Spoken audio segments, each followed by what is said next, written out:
Once our ancestors traded in shells and gold, but that gold is no longer ours. Whether it was stolen, tricked out of our hands, or bargained away, the gold is gone. And now the gold is no longer what they want. It is not enough. After centuries of taking everything from us, they now reach for the one thing left: our minds, our life force. Yesterday they were colonizers, empire builders, and corporate barons. Today they wear logos, run tech platforms, control financial networks, and manipulate algorithms. They have shifted from owning our labor to harvesting our attention and vitality. It is not that they don't want the gold, they already have it. We are already owned materially. We live paycheck to paycheck. Entire nations dance to their tune. But now, they want more. They want to inhabit us, live through us, feed on the one resource they cannot dig from the earth: our energy, our life force. This is the mining of our age. Not gold mining, energy mining. Not to nourish, but to activate us by remote. Every scroll, every click, every share, a little more of us slips away. Focus fragments as we lose the ability to hold even a single thread of thought. Our presence weakens when we stop truly being where our bodies are and start living inside curated fantasies. Our energy is siphoned, not all at once, but drip by drip, until we cannot even remember where it went. We tell ourselves it's harmless. We call it entertainment, but it isn't. We are handing away the one thing they cannot physically steal: our attention. Their empire isn't built on bricks anymore. It is built on data, our attention. It is built on the quiet surrender of billions. What makes this even more dangerous is how easily we help it spread. We press share without a thought. We pass on other people's junk as if it were medicine. Jokes, outrage, gossip, shock. We call it staying connected. But really, we are just recycling noise. And this isn't just noise. It is mental pollution. A swarm of viruses taking root in the mind. And once you cannot hear your own thoughts, you are no longer truly free. We let it slide when it was background static, annoying, distracting. Like a neighbor blasting music you would never choose. But now it is louder. The crescendo is everywhere. And what we didn't confront now owns the room. And what about our children? The ones who carry our blood, the ones meant to inherit the world we have borrowed. We don't hand them toys anymore. We hand them Trojan horses wrapped in shiny plastic and Wi-Fi. We sacrifice them to the fire of our enemy's greed, because it is easier to scroll than to stand guard. They don't need to be chained like our forefathers. We are training them ourselves, training them to wear the chains like jewelry, to call their shackles freedom, to believe their bondage is a choice.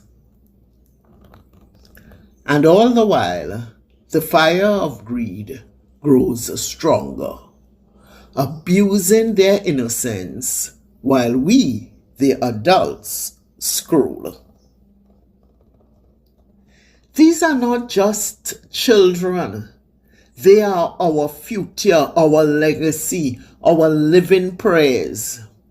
We are the ones placing the chains on their minds, teaching them to call their cage home.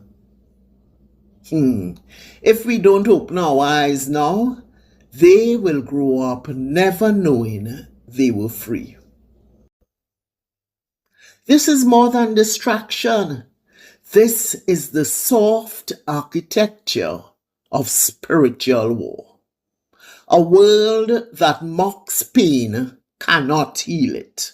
A people who consume cruelty like candy will one day forget what tenderness feels like. But we are not too far gone. Not while we can still name what is happening. Not while some still feel the sting.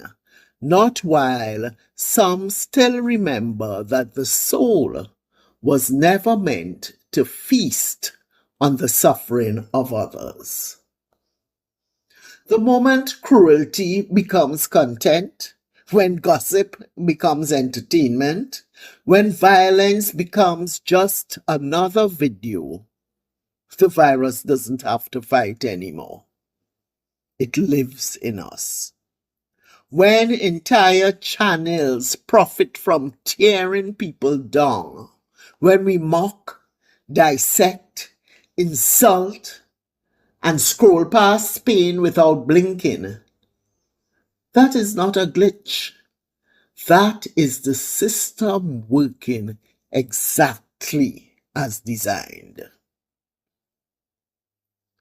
Centuries ago, they broke the warrior's mind with chains. Today, they numb it with convenience. And just like then, they didn't conquer alone. They used traitors from within the ranks, some out of fear, some out of greed. And today, it is us. We are the traitors. Not because we carry whips or chains, but because we hand over the Trojan horse ourselves. Because we are too busy, too numb, or too distracted to fight. We are traitors with our ignorance, our lack of will, our hunger for easy babysitters. We hand our children the glowing leash and call it love. And they learn obedience not to wisdom or elders, but to the algorithm, to the feed that never sleeps, to the faceless voices that reward compliance with dopamine hits and digital applause. They learn to respond to pings instead of intuition, to trends instead of truth, to commands they cannot even see. And this didn't happen overnight. It was a gentle slide. One generation saying, just a little screen time. The next calling it normal. And the next not even remembering there was another way. And so obedience becomes instinct, not to parents, not obedience to God, not even obedience to self. but to systems designed to keep them still while calling it choice. Our children no longer need to be conquered. They are being conditioned, not by foreign armies. They are being conditioned by us, by the silence, the convenience, the endless distractions. They are being conditioned by a world that calls surrender normal. We didn't fight it. We fed it. We sacrificed our children to the fire of our enemy's greed, all because we were too tired, too distracted, too addicted to resist. These addictions aren't hidden. They are the same ones choking us now. The endless scrolling, the mindless watching, the false sense of connection. And if we, the ones who know better, are struggling to break free, what chance do our children have? They who are being shaped by the system from the womb and handed over by those of us already on our way to the tomb. Some of us in the first wave still vaguely remember silence. You know, the silence of the world before the constant hum of notifications, before we had to fight for a moment of real peace, real stillness, when the only voice in our heads was our own and those we loved. Can we really remember when quiet wasn't something to escape from, but something to look forward to? Blessed stillness, a silence that held us, not threatened us. Now that memory flickers. We resist, but it gets fainter. We question, and then we doubt ourselves. We start to think we are the weak ones, instead of realizing we are being bombarded. Not with bombs that shatter walls, but with weapons that breach the mind. Wrapped in companionship, sold as connection, delivered in our hands. And in that soft handover, something precious slipped away. Do we even remember what it feels like to just be? To sit without reaching for something glowing? Most of us don't. And for our children, it is worse. Disconnection feels uncomfortable. It feels impossible. The screen has become their air. It is not a choice anymore. It is an inhale, a reflex. And those born into the glow, born into distraction, dressed up to look like connection, will call the cage home. They won't question it. They won't even see it. Just like the later generations of the enslaved, born into chains, they never knew to resist. They will inherit obedience disguised as choice. The blueprint was drawn on black bodies, indigenous nations, and every people the empires called less than. They perfected their tools on the oppressed, then turned them on to the world. The test sites became the template. The template became the system. First, they conquered by color and class. Now they have widened the net. They fold the lesser into their ranks, those outside their golden 1%, using them as both fuel and shield. They promise them a nice piece of the throne, but never the crown. A nicer cage, a shinier chain, the illusion of status, if they just obey. A car, a title, a mortgage they'll die paying, a flag to wave, a team to defend, a feed that makes them feel important even when they own nothing. They hand out tokens of power like breadcrumbs, but keep the feast for themselves. They don't need to rule everyone. They just need enough of us to believe we are almost in. And so, the same machine rolls on. Old masters in new skins, trying to build their empires on our backs while mistaking gold for godhood.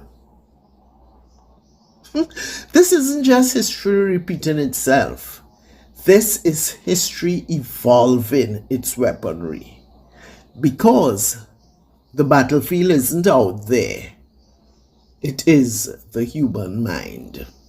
And once a culture is desensitized, when pain becomes entertainment, when violence becomes background noise, when lies are dressed up as different perspectives, something dangerous happens.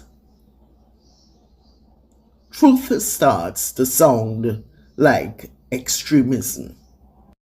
When people have grown numb, anything that feels real, raw, or honest seems too much, too harsh, too loud, too angry. But it is not extreme. It is just that the light burns when you have been sitting in the dark too long. Truth cuts deep when you have built your safety out of lies. The rawness isn't violence. It is the anesthesia wearing off. For some, that burn makes them run. They throw stones at the messenger. They call the mirror the enemy because it dares to reflect what they do not want to see. But if your chest tightens, if your breath shortens, if something inside wants to look away, that is not weakness. That is the part of you that still remembers you were born awake. That is your soul trying to claw its way out of the fog. Many turn away at this point, not because they cannot see, but because seeing demands they do something. But some pause, and in that pause, a war is won. Because the moment you stop flinching, the truth isn't on attack anymore. It is a weapon you can pick up. And this isn't just happening to other people. It is happening to us. It is happening to me. It is happening to my grandson. It is happening to yours, to your children, and our children's children. We cannot say we were not warned. We are the ones holding the door open. Mark my words. If we keep calling it just the way the world is now, we are signing our names to our own erasure. Dozing off on our watch, letting the thief walk right through the door, scrolling while the lights go out. But hear this well, there is still a crack in the wall. A people who can still feel are not lost. A people who can still name what is wrong are not conquered. There are still those who pause when everyone else scrolls. There are still those who refuse to call poison entertainment. And that pause, that refusal, is the fracture where light breaks in. This is the line. These are our choices. To keep nodding off or to wake up. To inherit a cage or rebuild a gate. To look away or to stand watch. History will not ask what we scrolled past. It will ask what we stood for.